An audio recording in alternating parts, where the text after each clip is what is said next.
Bonjour. Nous allons aujourd'hui parler de la société et de tout ce que Dieu veut nous faire vivre dans la société, et en particulier ce que j'appellerais la richesse de nos différences. Si on se promène dans la rue, on voit bien qu'il y a des habillements très différents, il y a des maisons très différentes, chacun décidant de faire sa façade comme ceci ou comme cela. Il y a des sports très différents, il y a des formes musicales très différentes, des formes artistiques, de peinture, de sculpture. C'est, je pense, une grande richesse que Dieu donne à la société, et notamment aux différents pays, puisque les cultures sont très différentes. Culture culinaire, par exemple. En France, on cuit avec de la crème, en Espagne avec de l'huile d'olive, et au Maroc, on cuit à l'étouffée avec des épices. On voit bien comment notre terre est finalement habitée de différences, et nous avons, nous, à recevoir de la part de Dieu ces différences, ces cultures, comme un beau cadeau.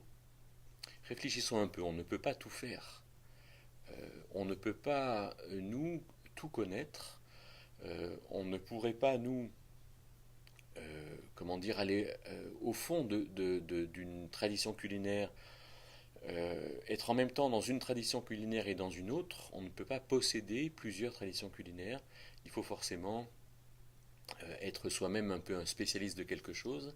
Et dans ce mandat créationnel que Dieu nous a donné, en nous disant en Genèse 1, fructifiez, multipliez, remplissez la terre, assujettissez, dominez, il y a un, une, un mandat, c'est-à-dire quelque chose que Dieu nous a confié dans la société, qui est de vivre avec nos qualités, avec nos potentialités, et il faut que nous le vivions. Alors ces différences dans la société, elles sont belles, elles sont heureuses, elles sont opportunes, mais le problème, c'est que aujourd'hui, on se compare. Quand on se croise dans la rue, alors on regarde comment on est habillé. Et dans la comparaison, il peut y avoir de la jalousie, il peut y avoir du mépris, il peut y avoir euh, des castes. Hein, il y a ceux qui sont habillés avec des marques, ceux qui montrent qu'ils ont de l'argent, ceux qui montrent qu'ils ont du pouvoir. Il y a dans le sport de la compétition. Il y a tellement de compétition qu'il y a le dopage, qu'il y a la triche, qu'il y a finalement tout un système organisé qui fait que quelqu'un sera meilleur, non pas grâce à ses facultés naturelles, mais grâce à tout ce que le système fera, et fera de mauvais, puisque on sait très bien que le dopage est très mauvais pour la santé. Alors ces différences amènent au sectarisme, amènent au clan. Alors on va par exemple rechercher simplement à connaître ceux qui apprécient l'art dans lequel on évolue.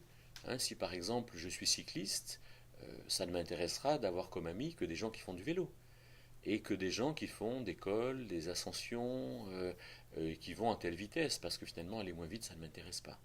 Mais là-dedans, s'il y a la richesse des différences, il n'y a pas la richesse de l'amour.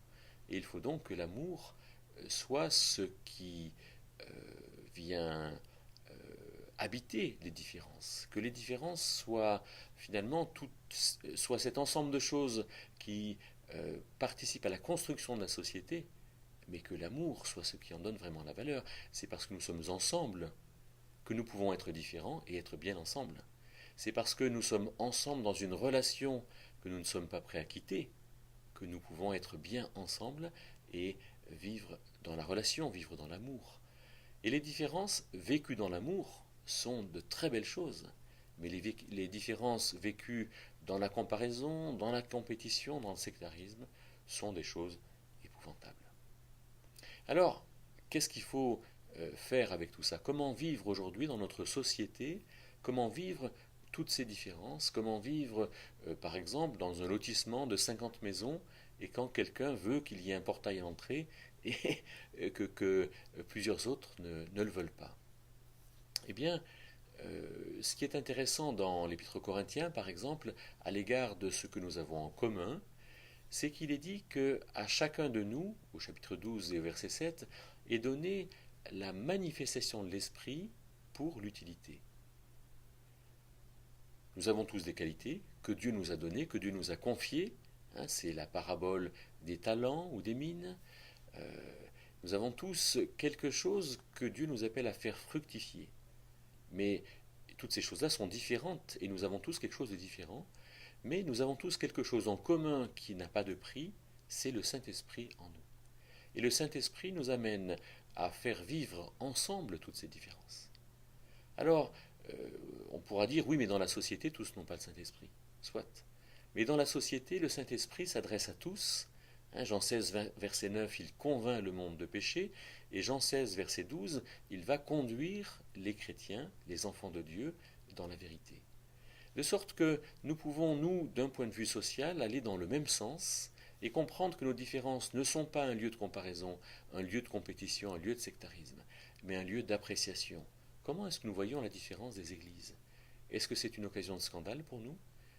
Ou au contraire, est-ce que quelque part on se réjouit que chacun prenne ses responsabilités dans l'église dans laquelle il est impliqué? Comment est-ce qu'on voit la différence entre les pays? Comment est-ce qu'on voit la différence entre les cultures, entre les familles par exemple, ou entre les familles artistiques? Alors si nous sommes dans un seul esprit, si nous sommes dans cette dynamique de communion, de communauté, de reconnaissance de ces qualités, et d'aller vers quelque chose qui converge et qui fait aller dans la même œuvre, alors là réellement il y aura un bon usage de toutes ces différences que Dieu a données pour que la société soit belle et surtout qu'elle prépare la venue de Jésus-Christ.